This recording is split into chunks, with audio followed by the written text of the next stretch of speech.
All right, episode 3, really episode 2, but I couldn't use episode 2 because some unforeseen circumstances. So it's really episode 3, basically. We got my little bro in here. Introduce Yes, yourself, tell sir. us your name and where you from. I'm Josh Williams. I'm from Decatur, Georgia. Uh, Decatur, when did you first start playing basketball? I started playing when I was 7. Victory Church around Decatur area. That's when I started playing. So when would you say you like fell in love with basketball and knew that's what you wanted to do? Or did you play other sports when you was little? Yeah, I played basketball, baseball, and football. Pretty much the three trifecta. And probably when I got to high school, my ninth grade year, AAU is just like, yeah, this is what I really wanted to do. I just stopped with football. I was like, man, I ain't with all that hitting this. Oh, me, I'm like, man, I'm pretty good with this basketball, man. And a lot of people was telling me that it can take me a lot of places. So I was like, hey, What about baseball? Why you give up that one? baseball, I don't know, really, it's crazy about baseball because, so I'll play baseball. Baseball would be really my longest sport because I played when I was like 5, 6, and I was like always playing. And I was pretty good, but baseball ain't nobody. It was like they like nobody was like my family and how I grew up. Ain't nobody was with no baseball. It was just basketball. I always I always say people like I always say black people is bad to say, but I always say black people don't never play baseball because you don't get no girls from it. Like ain't no girls going to the games, they like, but it's the highest paid sport. And like Oh, I me. see knowing that, like, but they play hella games, but I don't think they got no salary cap. Either. Like if you good, Oh, they can God. pay you whatever. But I think if you just tell kids that from the beginning, I think more kids will stick with it. But Yeah. in the basketball games, football games, it'd be like everybody there. You can get your name off there, but They, baseball, they're like, yeah, they don't even know they don't got no fans. oh, God. Me. We gotta start telling our kids, but hey, baseball, you can get some bread out Hey, there too, but for you real, gotta do man. it yourself. What? When I seen they had like a 200 mil, I was like, Mm-hmm. hold on, what's going on? Wish I would have tried. I didn't try nothing else. Like Yeah, when I first saw what a basketball was, I'm like, that's it. That's it. man. My mama tried to make me like, why do I want to do that? I don't want to waste my time. Like, this is all I want to do. But I On wish I me. would try some other stuff. But you fell in love with basketball. How was your high school career? Nobody really with my college career, but nobody really believed me when I say in high school, bro. Like I didn't really get a lot of love. Like I didn't play varsity till my junior year. Well, really my sophomore. He moved me up my sophomore year, but I was just a dude on that team. And then junior year, I had played. I started a few games. I was in and out the rotation. Like my coach really just used me for defensive purposes. Really, that was pretty much it. I was in the game to stop a dude. And then senior year, my role got a little more higher where I started shooting more and it started he let me start getting more to the cup and doing more things. So that opened up a little bit, but I didn't really do much in high school. But even with what I did in high school, my high school was such a powerhouse because we was like a top 5, top 10 About to ask school you that. I was just about to ask you that. every year, and we would be ranked nationally. Like we go down to play Mount Bird. Like I didn't play Ben Simmons and dudes like that, Fletcher McGee, like some high level dudes down in Florida. So who you play AU for? AU, I had played with Southern Kings for a little bit when I was first starting up, and then I just kind of floated around. I messed around with Southern Stampede for a little bit, and then I ended up just playing for a little one of my friends' team, and that was just it. So after high school, you ain't had no offers, or you ain't had no offers you wanted, or how was the situation? Yeah. So after high school, only thing I had a JUCO offer at South Suburban with Coach. I forgot his name, Pagati. Pagati. And I really messed up with that one. I'm not gonna lie. I probably should have took that, but I didn't know. I wasn't educated on the JUCO and none of that. And when I went there, he offered me a full ride, and he was basically telling me listen, I can get you D1. Like, he had the contacts and everything, showing me all of that stuff. And I was just like, man, I'm better than Juco. Like, I don't need this. Just being a young, like just not really, like, bro, not experienced and just thinking, like, I can do better than this. Like, but I just had that. Then I had Lincoln Memorial D2. They were looking at me. They gave me interest. Claflin had gave me a partial scholarship, and Fort Valley was trying to give me like a partial too. So I had like some partials from D2, one JUCO offer, and then that was pretty much it. And so what ended up happening is Chipotle, they had got my film, and he had asked me, he was like, well, I could redshirt you and you can play next year. And I'm like, man, you're a JUCO and you trying to redshirt me. But not knowing that, like, that JUCO, they be sending dudes, like, not even knowing that. So he ended up getting with Hudson, and then that's how I found out about Faith Baptist, the prep school. So JUCO sent you to him? Yeah. Yeah, like, that's how I found out about him. Like, literally, like, after I had talked to the coach from Chipotle, literally, like, that same day, Hudson hit me. So what did he tell you that was different from the JUCOs? Hudson? Yeah. He was he just basically said that I was gonna come down skill development, saying that, like,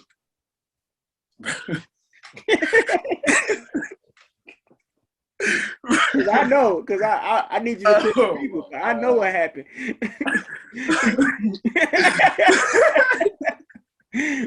So it's like, when I sit there and think about it now, bro, it's like, damn. But, like, he just sold me the dream, really, man. Like, I'm not gonna lie. Like, he was like, when he seen my film and stuff, he was like, man, I got schools right here now looking like I can get you here, this and that. And he was telling me, like, mid-major to low-major D1s. And he was telling me who he was playing, showing me the schedule and stuff like that. And then he was telling me about Gabe. He was like, I think you and Gabe are going to be a nice little duo. And I'm like, all right, well, I'm finna go play with some good dudes. You know what I'm saying? And I can get some higher. Like, that's what I need. I need more exposure. So, like, that's what I'm thinking. And you already know how Hudson was. He was just, hey, man, he was buttering it up, man. Like, I hope no kids endure that, man. Like, I just hope nobody endures anything like that. So, what made you want to go to that instead of going to the JUCO? Because you was a qualifier. Mm-hmm. Yeah, I was a full qualifier. What made me want to, like, I really didn't want to use any of my, like, bro, mm-hmm. I was not thinking, like, the way I was thinking, I'm like, I want to go to a D1 or a university and be all 4 years and just, you know what I mean? Like, that, I had that whole, like, that dream, like, I'm going to a university, I'm finna make my name, be in the books type stuff. Like, that's what I wanted to do. So I was like, I don't want to go and waste my year at a JUCO or somewhere I don't really want to be. You know what I mean? So, that's what I was about to ask. Had you heard of prep school before that? Had you ever heard of prep school?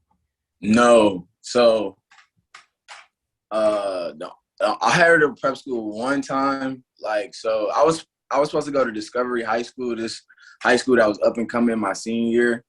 And that coach was telling me about prep school. And he was saying, like, that I think that would be good for you to get more exposure. You can get yourself to a higher level. But, like, he was just like a prep school. And he was talking about one in North Carolina. And I ain't know nothing really about that. So I didn't really pay any interest to it until I talked to Hudson. And, you know, I mean, he dived more deeply into it and was talking to me about it. So you get to the prep school. What's your first thoughts when you get there? When we pulled up, I was like, man, I don't know where we at. That's crazy because you from Georgia. Oh, yeah. So when I pulled up, he didn't even give me the address. Like, he told me to come to the school, then he had to take me to the house, and I'm just like, what? But I'm like, I'm just so like I just feel like I can get through anything. So when I pull, I'm like, Mm-hmm. I'm just gonna make it work, get what I gotta get, and get out of here. So what? Mm-hmm. You from Georgia? Had you ever heard of that town before? Man, no. Man, no. When they talk about Little Whiskey, I was like, Little Whiskey. But Little Whiskey, that sounds like it's some wit, some honey. So you pull up and you like, man, did you think about going back home when you put up? Or you like, man, I'm just gonna thug it out. What was your thought process? So what made it a little bit easier with me, I bought my boy O. Mm-hmm. But when we pulled up, we both was looking like, man. We were like, is this worth it?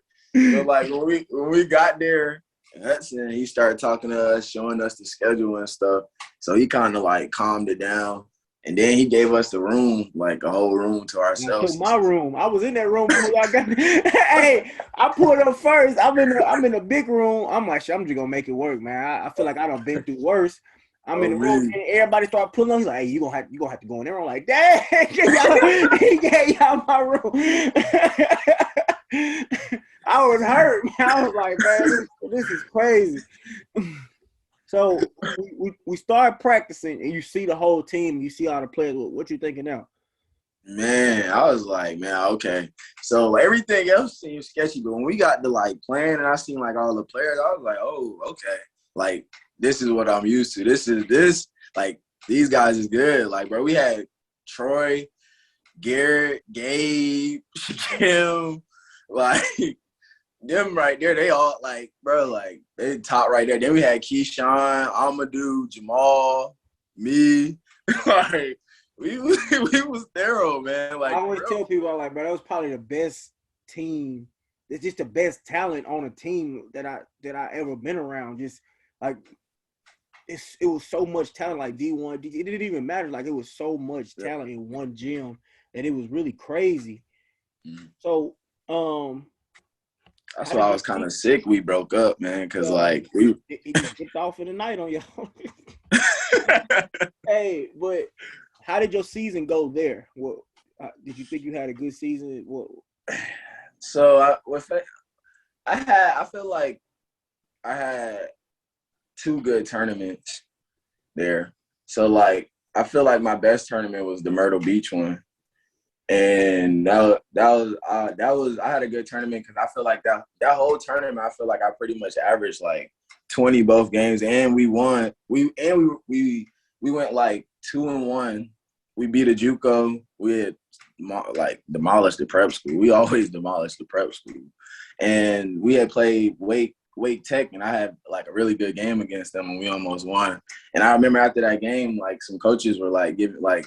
They were kind of like messing with me, but you know, like Coach Hudson ain't say nothing about it. I remember you had told me something about it. You was like, you had asked me about it too. You was like, did you like any of the schools that was interested in you? And I'm sitting here like, huh? And it was crazy because it's like, I didn't really think about it till you said that. Cause I'm like, yeah, it was schools there and I was hooping and like, I'm thinking like maybe they like I don't know, maybe I didn't hoop good enough or like I don't know. And then when you said that, I went to Hudson. You know what he told me? He was like, I don't think them schools is good enough for you. So he didn't even tell you which schools it was. Exactly. It's a cold game out here, man. That's why I like doing this, man. Because it's better when it comes from people. Because even you. When I told you at first, like, hey, Juco Shade, I was telling you, I remember I was sitting in the car telling you, Jamal, all y'all. Y'all wasn't hearing me, but when you go through it, you got to give that game back to people, just like I did, because I didn't know none of this stuff. So I always try to tell people, but sometimes people got to go through it. So that's why I'm glad you went through it, and you seem like you survived it. But it made for a good story, but I hate that you had to go through all of this, and we ain't even got to all of it. So, did you finish at that prep school? Nah. So, like, after I left there, man, I went to Georgia Prep, and that place was probably even more horrible. The only good thing, like, I had a bad run with prep schools. Like, I still recommend prep schools, especially how big they're getting, like, now. Like, there are some really good ones that can give you good exposure. Like, shoot, the one we played in Atlanta, the Skills Factory, like that's a really good one, and they up and coming for real. But like, yeah, Georgia Prep was just horrible. Like the coach, I don't even think he should have been even coaching. Like, bro, it was so unorganized. Like when we went to go play people, we only played in literally one good tournament that whole time. The other times we played, we was just playing like I really don't even know what like bro, I'm out here like, yeah, this is not it. Like ain't nobody coming to recruit me off this. Like, not at all. And it was just bad.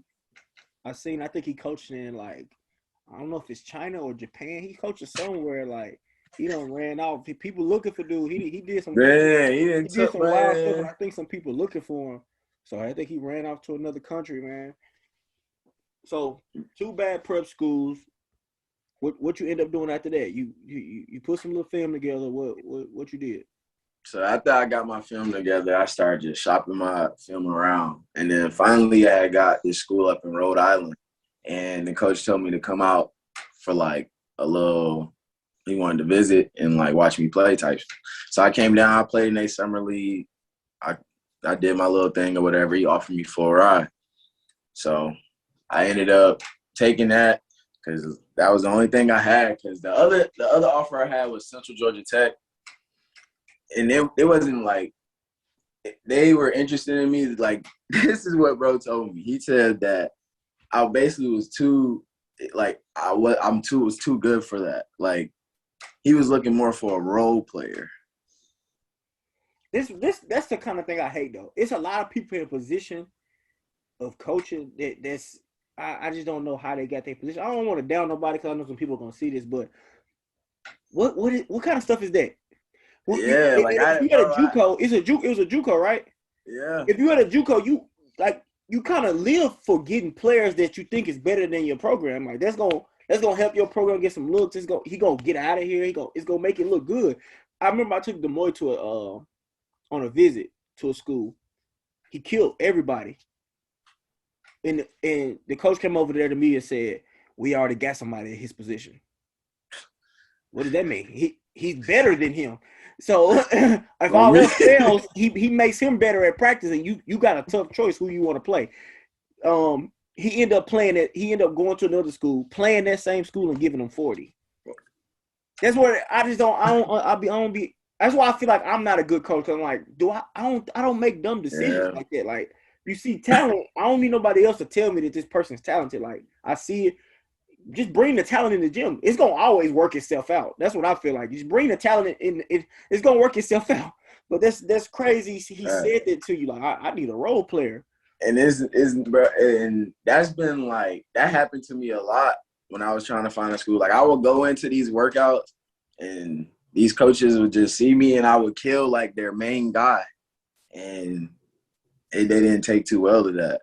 Like that happened with a couple of Alabama JUCOs, like Sneeze State, man, them guys, man. I was like the guys were even like, man, are you gonna come here? Like that's how like bad it was. The guys would be like, man, you coming here? And I'd be like, I mean, coach offer, I gotta see what the offer like. And every time I get in the office, I'm hearing the same thing, man. You're a hell of a player. Like, you're a hell of a player, but like, I don't want to do that to you. I think you deserve to be in a better situation. I'm like, man, how I deserve to be in a better situation? Like, I came here to you. You know what I mean? And like, I just kept running into a lot of that. So like, it was like, man, I got to take this. Like 15 hours away is JUCO in Rhode Island. I got to take this shot. 15 hours. You had to drive up there or you flew up there? I flew. 15 hours. From Georgia to Rhode Island. How was your JUCO experience? I remember that coach called me, matter of fact. I remember you said this coach gonna call you. He called me how you was and everything. Yeah. I told him all the good stuff, and then I was happy that you went there because some people don't call other people. They just yeah. But how was it up there? So, man, it was cold. but overall, like, I love JUCO, man, because, like, it's just really, like, I was just hooping. Like, JUCO is probably most fun year, honestly. Like, I recommend Juco to a lot of guys. And I was one of the guys that was like, man, hell no to Juco. Like, I went Juco and, like, at first, like, me and my coach, like, he like, I don't know. I always have, like, this little power struggle. And it's like, they think, like, I have, like, some type of hidden agenda or something behind, like, what I'm trying to do. I'm like, nah, I'm just here to hoop. Like, I just want to hoop. So, like, my coach was, like, making it, like, he was telling me stuff like, I think I'm a scholarship player. I think I'm better than what I am and stuff like that. And I was just like, bro, I'm just hooping. Like, I'm just hooping for you. Like, man, I'm not even doing nothing else. So, like, really, he told me all of that going into, like, Christmas break. So we came back from Christmas break and, like, I just went into, like, a new gear. Like, I just started having 20, 30. And we were winning, too. It wasn't like I was just getting 20 and 30 and we losing. I'm getting 20 and 30 back to back and we winning. And, like, it just, like, I'm just out there hooping. And I'm not just getting, like, 20 and 30. I'm getting, like, 9 assist games, 8 assist games, 10 assist games, 7 boards, 10 boards. And this was, like, I was really coming into my own. And I felt like that year of, like, prep with just hooping with, like, that talent with around there, and I just, like, developing myself. That year of prep, like, I just really just developed myself. Like, I got better, and it helped me to come in for, like, my freshman year at Juco and just, like, really, like, just kill for real, because, like, my whole demeanor when I was in Juco was like, man, I'm hooping. Like, I'm finna hoop. And I went out there and I hooped. Like, I was a third-team All-American. For 1,000 points in a year. Yeah.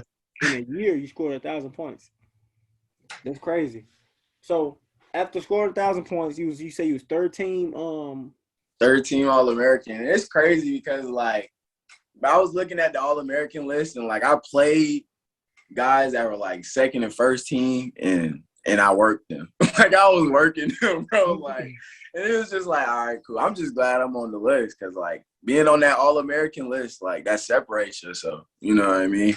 And that did a whole lot for, like, that opened a lot of doors for me, for real, because, like, nobody really expected that out of me. Like, when I went prep, I kind of just got lost. And then I just started that All-American kind of, like, it opened a lot of doors for me. I started talking to D1s, D2s, like, my interests and, like, everything just started opening up a lot for me.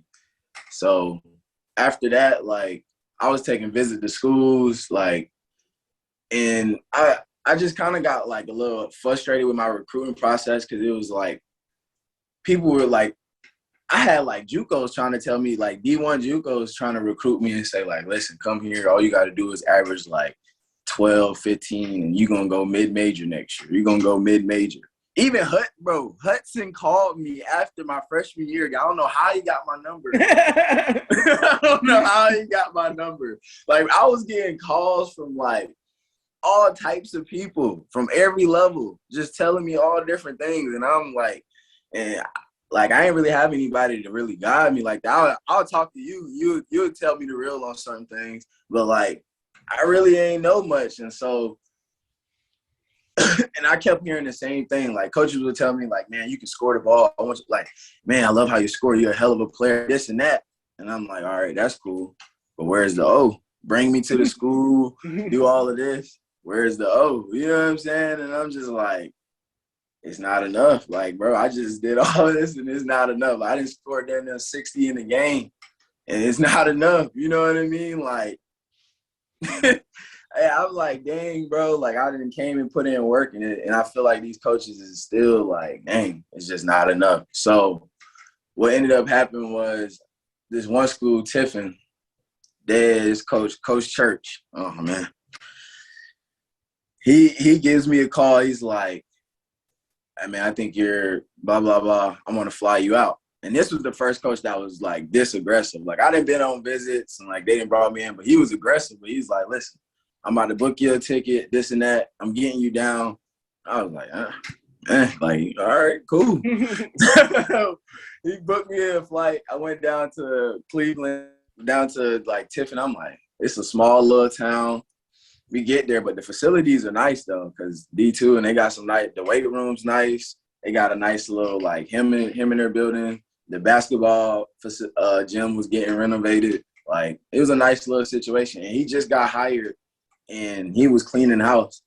And he basically he sold me, like, he was like, listen, I want you to come here, change the program, be a part of, like, giving this school a first championship and all that. And I was like, yeah, like, that'll make me look good. Plus, that'll help me. Like, that's what I want to do. Plus, it'll help me with my, like, aspirations to go pro after, you know what I mean? So I just felt like it was a good situation. But a lot of people felt like I should have been a little bit more patient. And looking back at it now, I probably should have. But I was just kind of, like, stressing them, like, not thinking that I would get another situation like that. So who was recruiting you harder? You said there was a lot of D1 JUCOs. Was it a lot of JUCOs recruiting you harder or four-year school? Yeah, like, so Angelina, Tyler, Odessa, what in the Florida, ASA, Miami, like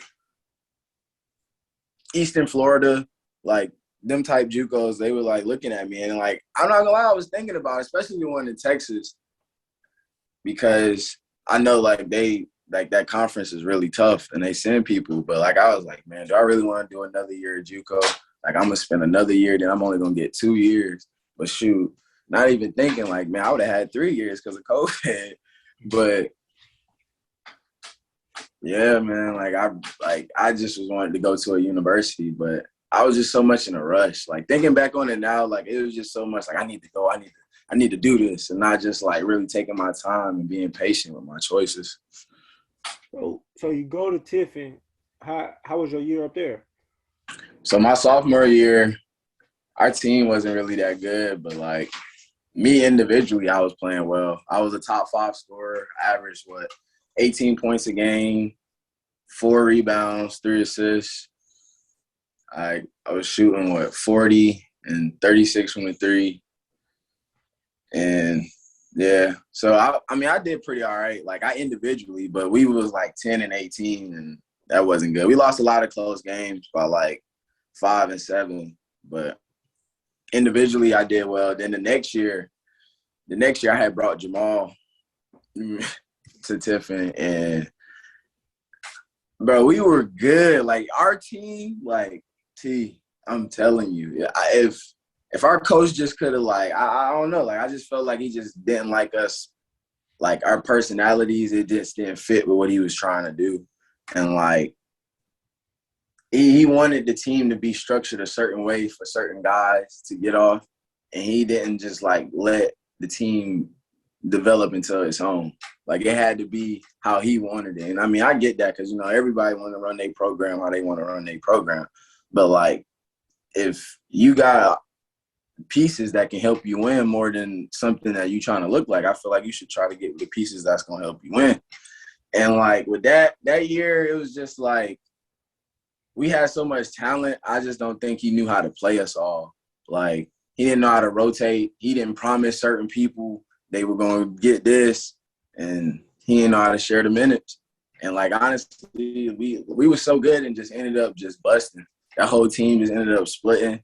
And like me and Jamal, we didn't even finish the season. He got rid of Jamal because him and Jamal used to get in like little personal little things all the time because Jamal felt like he should have been on the court playing more. And coach, you know what I mean, he felt a little different. So they butted heads a lot, and that just turned into like, you know how that be. You can't say nothing. When they get like that, them coaches is not dealing with that, man. They're not dealing with it. And I love my boy Jamal, but he can get hot-headed and not going to listen. So that just ended up being a situation where he let him go. And then when he let him go, like, I stayed for, like, probably, like, 5 more games. And that's when 7 more games. And I went on my little stretch where I was averaging, like, 20 plus points, 5 rebounds, and like 3 assists and 2 steals a game. Like we had played Urbana, Southern Indiana, Ohio Valley, and Finley and Hillsdale. And all 5 of those games, I had 20 plus and eating. Like, I just started hooping. And, like, what had happened with me was when he kicked Jamal off the team, I felt like he thought that was like it was going to it damaged our relationship. But, like, I just was hooping, bro. Like, I mean, like, that's my boy, don't get me wrong. But, like, I handle business, you know what I'm saying? Like, I came here to play ball. Like, I can't help, you know what I mean, what happened between you and him. You know what I'm saying? Like, I brought him here to help because, like, despite, you know what I'm saying, what you think, he can help. He going to get on them boards, you know what I'm saying? He going to do his thing. He can be a vital piece. But that's not what you thought. And we have to move on from that. But I guess he thought, like, I had, like, some personal issues with that.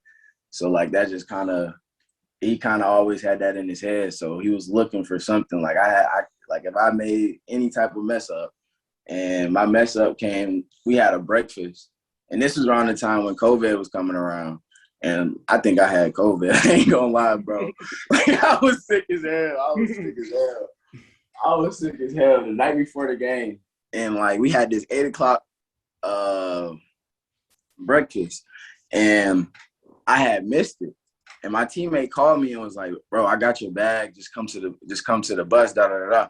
And I'm getting out of bed. I'm like, damn, I damn near don't even want to play. I really don't even want to go. And I'm like, I really should just call him and be like, bro, I can't do this. Like, because I was sick. Like, I felt like I had the flu. I just couldn't breathe. All that, bro. I was messed up. So I get on the bus. He don't say nothing to me. Like, nothing. And we get in there. He put the starters on the board and stuff. I'm not in there. I'm like, all right, cool. I already know. I see what time this is. I missed the breakfast. You know what I mean? You gotta make a statement. I get it. So I don't play the whole game. I cheer for my team the whole game because I'm not trying to get this man nothing. I'm not giving this man nothing. So I'm cheering the whole game, bro. Whole game. We get smacked by like 25. And at the end of the game, we get in the locker room and we waiting. He usually just comes straight in right after. Bro, they been sitting out there for like 10, 15 minutes. I don't know what they talking about after we just got our ass smacked by him there 20. Like, I don't know what we need to, like, what you out there talking about. So me and this other dude on the team, I had put my clothes on because, like, bro, I got like the chills. I'm sick. Like, I'm just sitting in here in this uniform. I'm still not feeling well. So I put my clothes on, and he come in. He don't see nobody else, but he don't see nobody else got their clothes on but me. So he go to me. He make a big bit talking about, is this what we doing? Da da da da. And I'm like, my fault, coach. It won't happen again. Sorry. And then after that, he didn't say nothing else to me. He gave his little speech. We broke it up. We watched the girls play. We get on the bus, go home. So I had some, like, family issues going on, like, with my family at the time. And it was something between my grandpa and some stuff. I had some personal stuff going on. So I had put a tweet out basically saying, like, watch how you use the word family and make sure you know the true meaning of it. Not thinking that, like, he's still thinking about the game. Yeah, like, his mind's still on the game. So I get a text the next day saying, don't go to, we had this Martin Luther King, like, event that we were supposed to do as, like, a team, you know, like a little community service thing. He's like, don't go to the event. Meet me in my office before practice on Tuesday. So I'm like, okay, well, all right. So I say, yes, sir, I'll see you there. Bro, I get in that office. I knock on the door. I say, hey, coach. I said, what's up, coach? He don't say nothing to me. He called the other assistants in. He told me to close the door. I'm sitting in the seat. Before I can say anything, this man just started going off, saying how he disappointed in me and he's hurt and he can't believe I would do something like this, and then start talking about I got a bad attitude and my character. Like, he just started going, like, in about like just like how bad my personality and how bad my character and like all of this type stuff. And I'm just like, damn, bro, like that's how you feel about me, bro. For 2 years, I've been a production player for you, doing everything you asked and said. Like, bro, I stayed there in the summer and work to get better. I'm just listening to all of this, T. And that's how he starts it. And that's for like 10 minutes. So then the other little 15-minute stretch, he started talking about the tweet. And he says, and that tweet, that was the end of it. I know that tweet was about me, and it was to make a statement towards me. He was trying to make a statement towards me. This man's sitting here telling me that I'm trying to make a statement towards him. Bro, I'm sitting in the chair like, bro, you don't know what the hell is going on with me. You talking, bro, I'm not thinking about that game. Like, bro, you didn't play me and we lost by 25. Nigga, you think I'm really, like, bro, what? like, bro, like, what, like, I'm not thinking about that, bro. Like, and I couldn't even say that. And then he brought up the breakfast, and I was like, Coach, I was sick. And he laughed at me. That was like, he laughed. He did a little chuckle. And I was like, oh, man, I didn't even say nothing else after that. And then he just started going in. Then he brought up about his wife, talking about his wife seen it, and she was hurt and couldn't believe you would do something like that after I brought you. And he started talking about I brought you into my family and my kids and stuff. I'm like, bro, what? I'm like, damn, this getting personal. Like, I'm not even understanding. So then after you get to talking all that, he's like, I can't do this anymore. You're a good player. So you're not going to have any trouble finding another school. You're my best player, so everybody going to want you, da-da-da-da. And if you need help finding a school, I'll help you. And I was like, yes, sir. Got up out of there. And this was, they still had games to play. Yeah. So we had like 10 of them. You do, like you were still on scholarship, right? Yeah, like they still pay for like my schooling and everything like that. But yeah, I just didn't finish the season. So was you working out? What was you doing when you couldn't play? So after he kicked me off, I just started getting in the weight room and just back to my little routine, staying in the gym. And like once I hit the portal, I was talking to honestly, I probably should have left Tiffin my sophomore year, not gonna lie. I probably could have went D1. I could have went either D1 or to a higher major D2, a better D2. Because, like, a lot of the schools that was talking to me, it was like Ferris State, it was like, we was waiting for you to leave your sophomore year. And I was like, damn. But, I mean, like, if you wanted me then, I don't see why you don't want me now. Like, I don't understand. I didn't understand that. Like, but I was talking to all these schools, and they was just telling me about how, like, they wanted me if I had another year.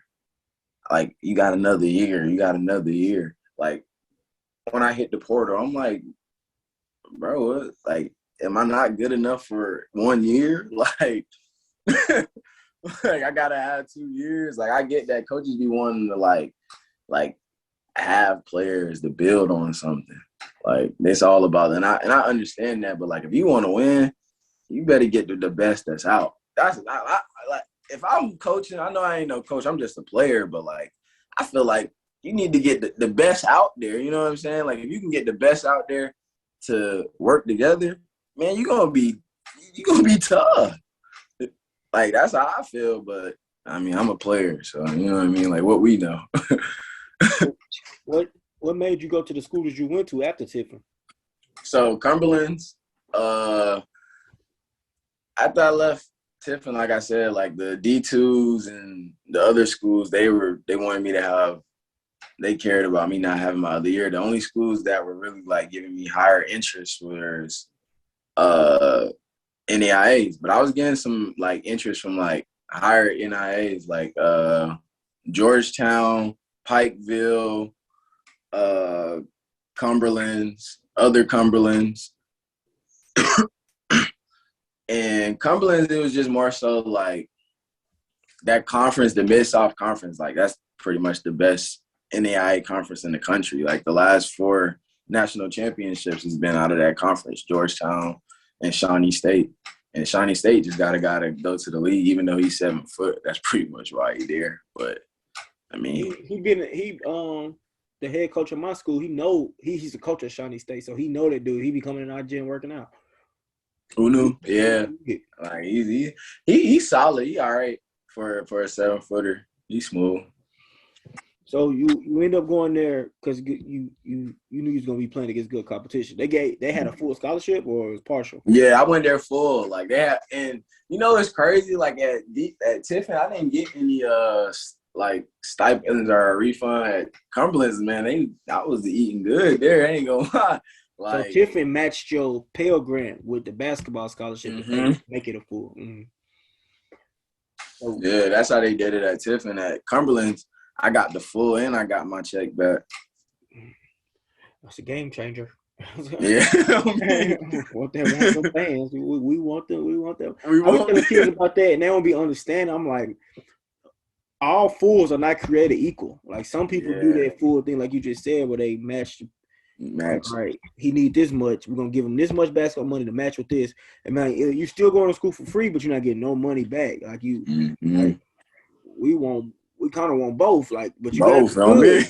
You gotta be good because sometimes they ain't gonna do that. But like, if you're like really, really good, they'll go ahead. All right, we're gonna take care of everything. You get that little because Pell Grant's like $3,000 a semester, and you be a college student. You can. That's great. That's that's good on me. So how was your season up there? Where's that school at? Kentucky. Up there, like that coach, he was an old school coach, and like he wanted me to more so come in there and be like a point guard. Like he wanted me to just be his point guard. So like there, pass.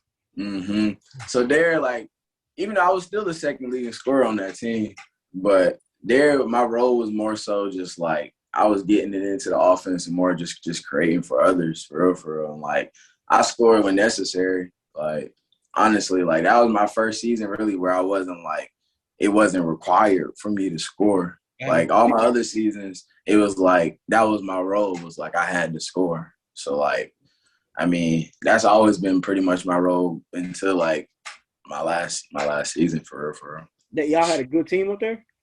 Man, like really good team. Like we had a lot of transfers, a lot of Juco transfers, and we had some.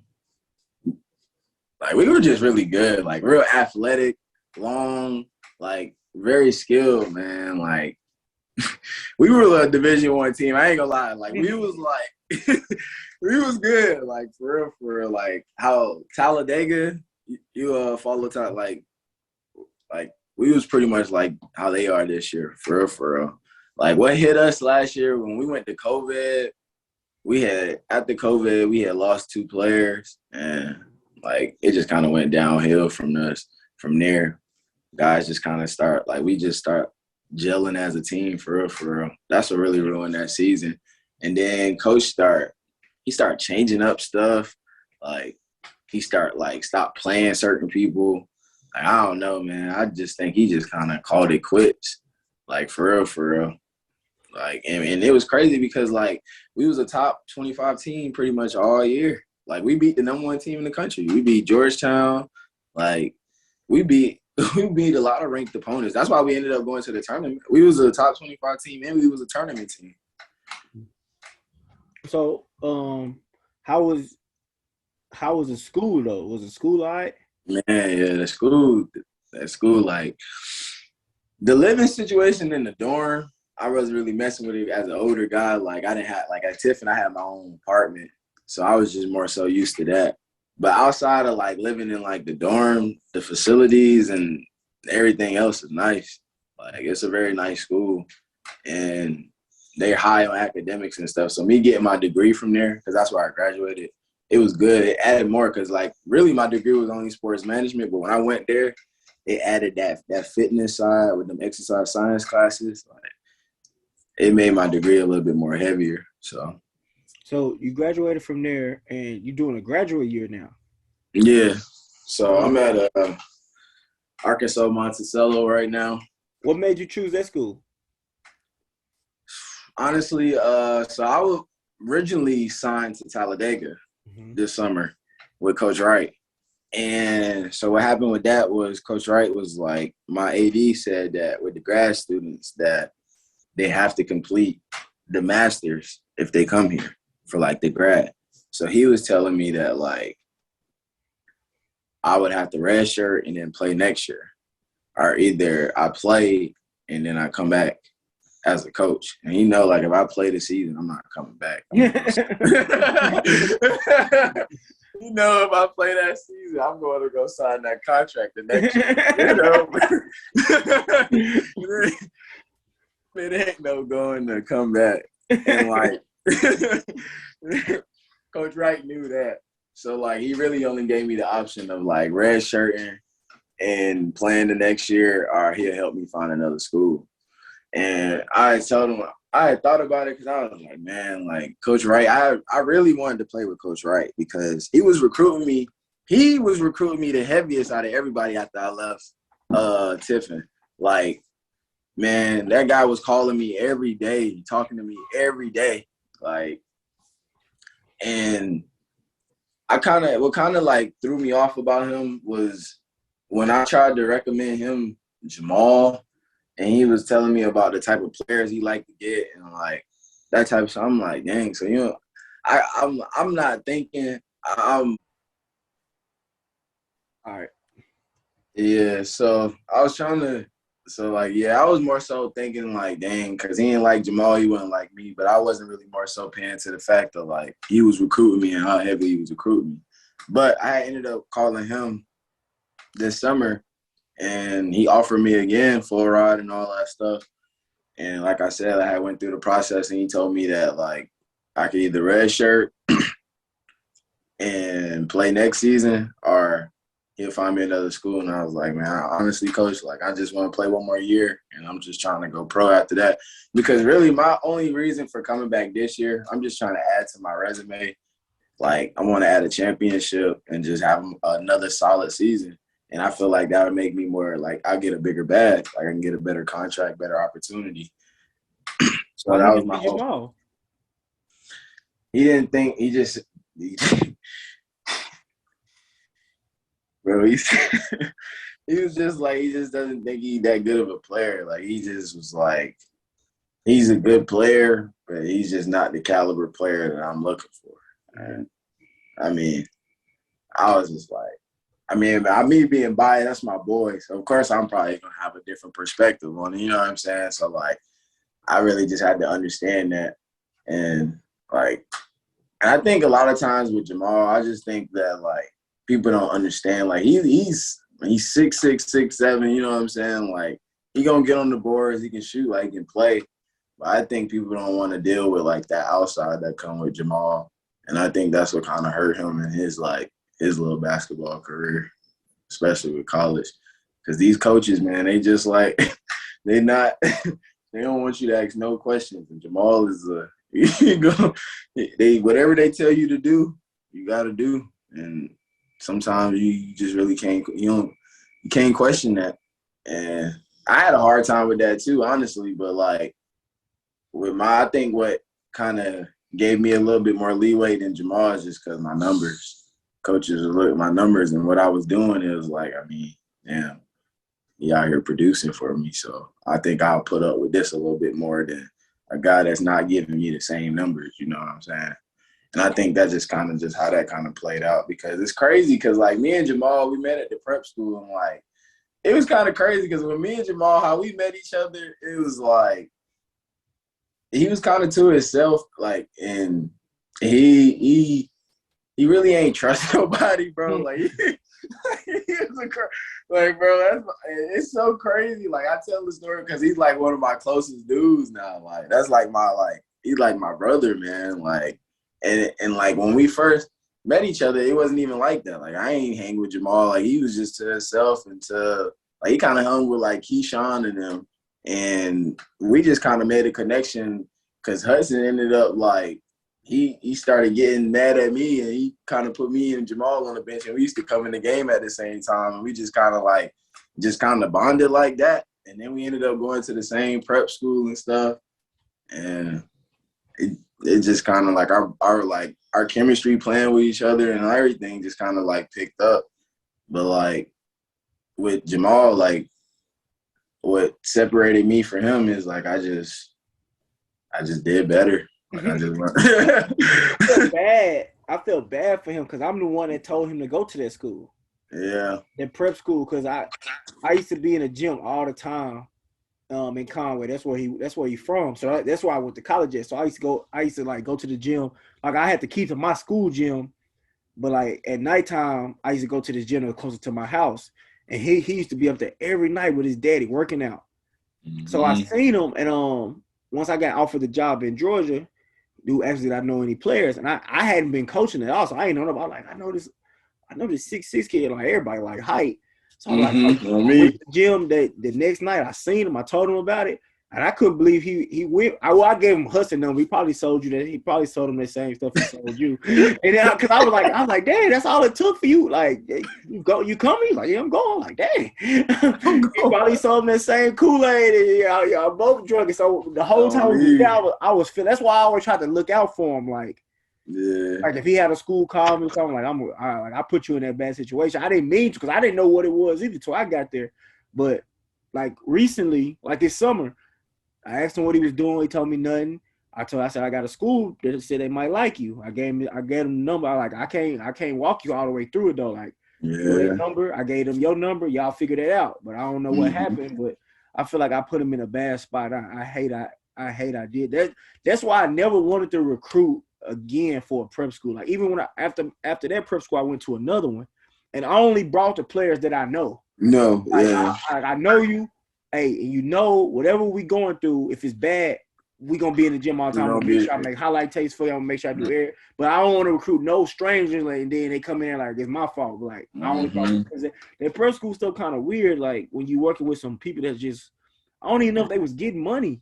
That's the crazy. I don't even know if they was like what was the goal here? What was y'all trying to do? Like y'all feeding kids Pop-Tarts and taking a mobile home. Like it was crazy. Don't forget the gray spaghetti and the chicken. The baddest part about that is they shut the basketball program down and didn't even tell me. So I get a call from the school, the second school I went to in Florida. Like I had met the coach, like we had a game and we was playing against his school at our school at Faith Baptist, and the refs was late.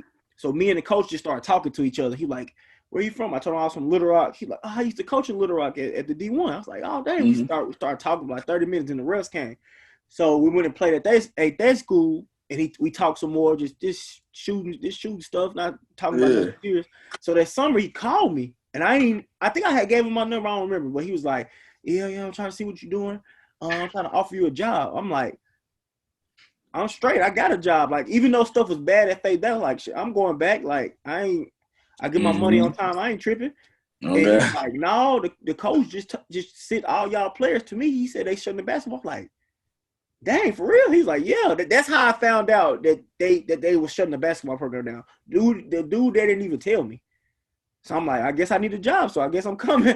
That I had to tell dude. And he ended up doing some shady stuff too. Like, I made a schedule at the second school. That was my first time ever getting to make a schedule. So I scheduled IMG, Mount Verde. I scheduled all because like it was all for Demoy, really. I'm like, yeah. Nobody offered him a scholarship from what he did in high school because they like we didn't play against good competition on film. I was like, what? Like we played in a good conference in Florida. Like we played all them top Florida prep high school teams. I'm like, all right, I'm gonna just stack the schedule. We're gonna play Jucos and some of these top teams, and he gonna get the film, and then everybody else gonna get to eat off that, and they gonna get to a Juco for you or whatever. So I showed him the schedule in the summer. He's like, oh, this is a good schedule. I'm like, yeah, man, I'm happy. Like I'm proud of myself. So tell me why the first away game we supposed to play IMG. Like the day of, he tell me I can't go. I said, why? He said, you can't play no away games. Like we ain't got no van. I said, bro, I showed you this schedule 2 months ago. What are you talking about? We ain't got no. I thought you were gonna rent a van. Like, what do you? He's like, I gotta take the players home from school because I coached the prep team. He coached the high school team. So he said, after school, I gotta take them home after practice. Like, what we gonna drive? I said, I thought you was gonna rent a van. Like, bro, I showed you this schedule 2 months ago. Why didn't you tell me then that I couldn't play away games? So like, I left. Like, I'm not going through no stuff like this again. I found every player on my team except one, he just couldn't get on scholarship. Every player on that team, like I found them a scholarship before I left. I left in December. I found them one scholarship, and I was like, "Hey, y'all, bro, I'm gone. Like, I can't. This dude, he ruined relationships for me. Like them Juco, them other Mount Ver. IMG called me like a million times, mad, leaving angry voicemail. We had this set, we had cameras, and you just not gonna show them. Like, dude said I can't come. Like, what you want me to do? Walk there? Like, I just didn't feel like. I never want to coach prep school to get after them two bad experiences. That's why I like talking to people like you kind of went through the same thing I went through, like bad stuff. So, but it just I feel like I can get through anything anyway. Just learn from it, move on, and move on. That's how you gotta take the good and bad. But after your NAI, you signed to UAM. What made you choose them? Like you said, the coach called them and he kind of just said, "Hey, here go my guy." You like, I'm going. So, like, the coach here, he's best friends with Coach Wright. So that's pretty much basically why I got this.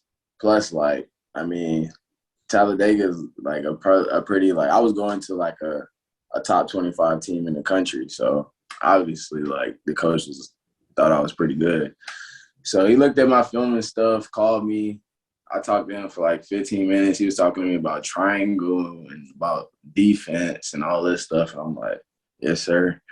And so, like, my thing was, like, because I was going to either try to go pro, but I was like, man, I didn't wait too late to go pro. Like, I need to just get back in school, try to win a championship, and just have another good year, and then just get my numbers and leave from there. So I know that, like, going D2, like, NCAA, like, it's a lot easier. Like, having, like, your numbers, like they take, like, I know overseas, like, they like NCAA higher than NEIA, you know what I'm saying? So, like, if I put up good numbers here and I finished my last year with good numbers at a D2, it give me a better opportunity to go to, like, a nice little area for pro. Like, I get a bigger bag. So that was pretty much my thought process with coming here. It's crazy because after Juco, I went to a tryout at UAM. My Juco coach took me up there because I ain't had no Juco year like you. Like, I probably averaged like 8 points, 7 points. We had a good team my sophomore year though. Like my forward went D1, my center went D1, and I think some other people had some offers, but I don't think they end up graduating from Juco. I think they just dropped out. But like, I my grades were straight. I just wanted to hoop. My coach took me up there for a tryout. I killed. Like, I was making my shots. I was finding people. Like the same thing that happened to you when you went to trials. The team, like I was hitting people with so many passes. They was getting so many open shots because the trial was against a team. Like, it was a on a team. So I'm hitting them with passes. After trying to, like, dang, like, number, like, you come in here, like, cause people like when you getting them easy shots. So I'm thinking I'm good. I'm like, I'm finna go D2, and I ain't even had no good JUCO year. So the coach come up to me. He asked me what my grades was. I said, I got a 3.0. And I guess coaches, they hear that so much. They like, man, stop playing. Like, man, what's your best? I said, I'm graduating with a 3.0.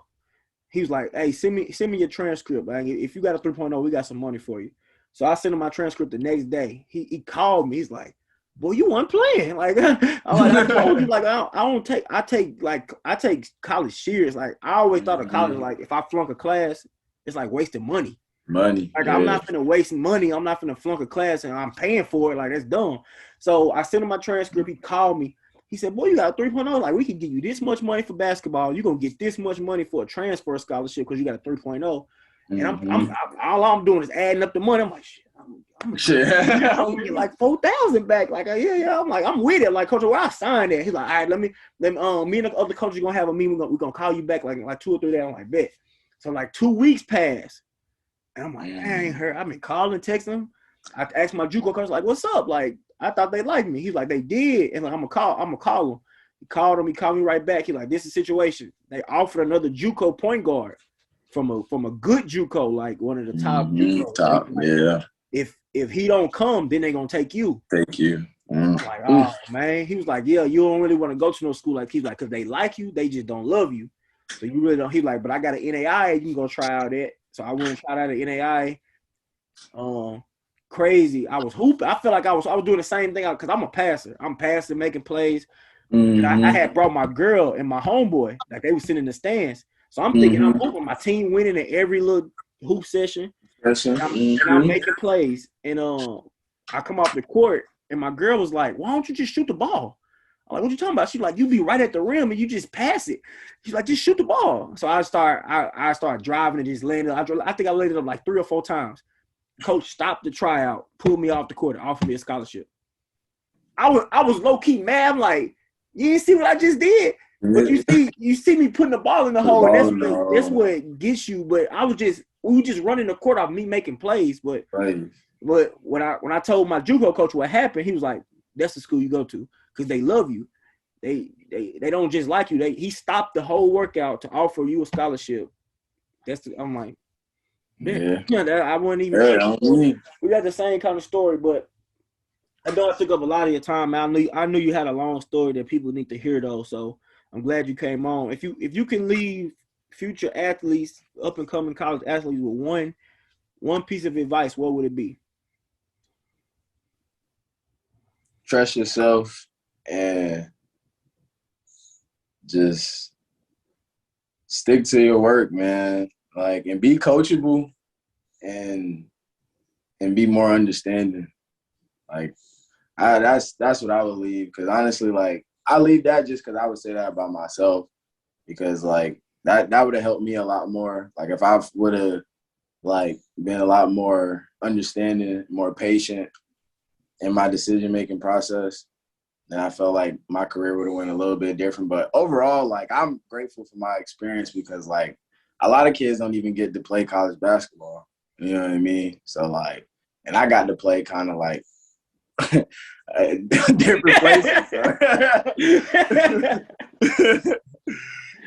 We got to play at almost every level.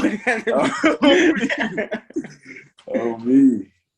That's All a right, man. fact. I appreciate it. I hope you have a good rest of the season, man. I hope you get to all your goals and get to play overseas. I'm gonna get to say I played you 1-on-1 when you go overseas. For sure. All right, Bro. All right, Brody.